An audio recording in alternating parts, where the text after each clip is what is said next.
મેં લગભગ 2012થી બિઝનેસ લાઇનમાં છું અને મેં જોતો આવું છું કે ઘણા બધા લોકો નવો બિઝનેસ શરૂ કરતા હોય, નવો ધંધો શરૂ કરતા હોય ને, તો પોતાના ધંધાને ઉપર લાવવા માટે એ લોકો પ્રોફિટ નથી લેતા, મની રોટેશન કરે. અને જે જૂના લોકો હોય ને, જૂના વેપારીઓ, એ લોકોને નીચા પાડવા માટે એ લોકો શું કરે, ભાવ એકદમ ડાઉન કરી દે. જૂના લોકોને કંઈ નુકસાન નહીં થાય, તમારો ધંધો બગડી જશે અને તમે જે ધંધો ચાલુ કર્યો છે ને એ પણ તમારા પાસે નહીં રહે. કેમ કે થશે શું, માનો તમે દુકાન ભાડે લીધી છે તો તમે નફો જ નહીં કરો તો એ દુકાનનું ભાડું કેવી રીતે ભરશો, લાઇટ બિલ કેવી રીતે ભરશો?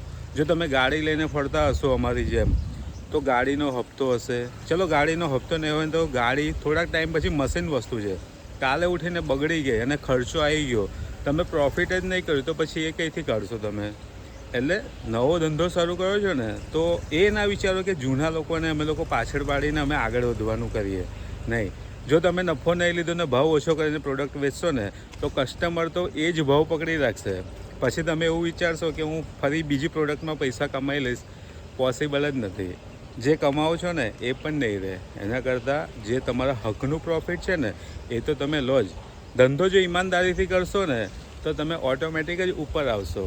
એટલે ક્યારે પણ પોતાના હકનું પ્રોફિટ ના છોડો.